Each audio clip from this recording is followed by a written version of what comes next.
Hi అండి, నేను మీ గోదావరి పిన్ని. ఇడ్లీ దోశలకు ఎంతో సింపుల్గా టేస్టీగా చింతపండు వాటర్తో శనగపిండి చట్నీ ఎలా చేసుకోవాలో చెప్తానండి మీకు. ముందుగా నిమ్మకాయ సైజ్ అంత చింతపండుని నానబెట్టుకోండి.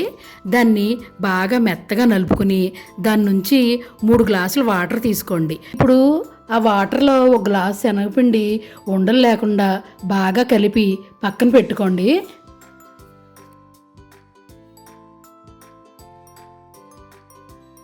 స్టవ్ వెలిగించుకుని పాన్ పెట్టుకుని 3 స్పూన్లు ఆయిల్ వేసుకుని ఆయిల్ వేడెక్కిన తర్వాత ఆవాలు, జీలకర్ర, శనగపప్పు వేసుకుని వాటిని బాగా వేపండి.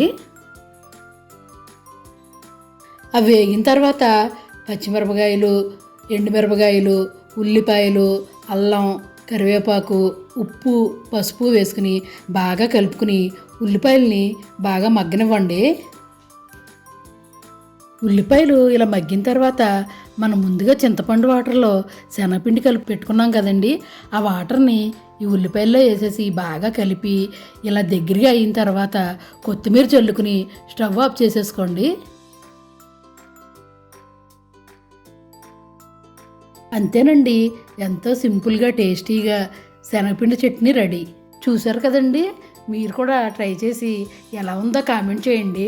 అలాగే ఈ వీడియోని లైక్ చేసి మా ఛానల్ని సబ్స్క్రైబ్ చేయండి.